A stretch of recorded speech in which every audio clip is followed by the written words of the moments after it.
Dans cette deuxième vidéo, avant de commencer à voir comment utiliser les boutons dupliquer et enregistrer que l'on vient de créer, on va modifier les options du programme et faire un peu de ménage à l'intérieur des formulaires.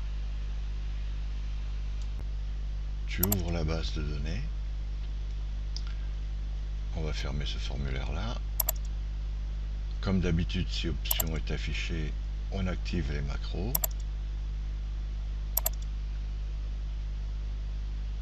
On ferme de nouveau le formulaire et on va passer aux options.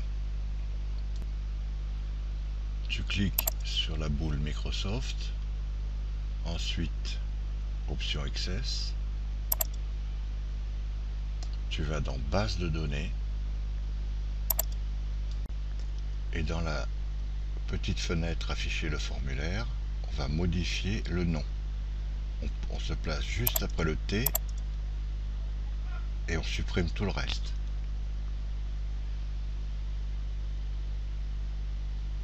Et après, tu cliques sur OK.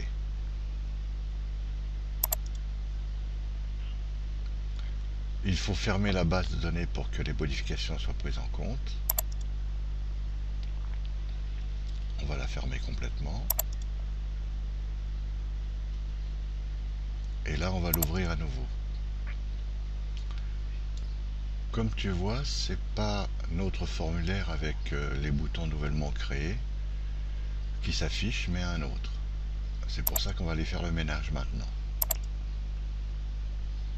On clique toujours sur option, activer, on ferme. Et là, en faisant très attention à ne pas se tromper, clic droit dans détail du contact, renommer, on clique dans le blanc à côté du T, espace, et on met original. Et on valide par entrée. Maintenant, on fait un clic droit dans détail du contact modifié, et au lieu de faire renommer, on fait supprimer. Il nous demande de valider. Maintenant, on fait un clic droit dans modifier bébé, renommer, on supprime tous les caractères jusqu'à après le T du contact, et on valide par entrée. Voilà, le ménage est fait. Pour vérifier si tout fonctionne correctement, on va ouvrir liste des contacts, tu cliques sur n'importe quel chiffre bleu, et si notre modification a été faite correctement, on aperçoit nos deux boutons que l'on a créés. On va voir dans la prochaine vidéo comment les utiliser.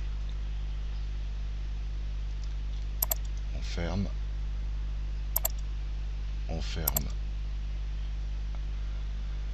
liste des contacts et on ferme le logiciel.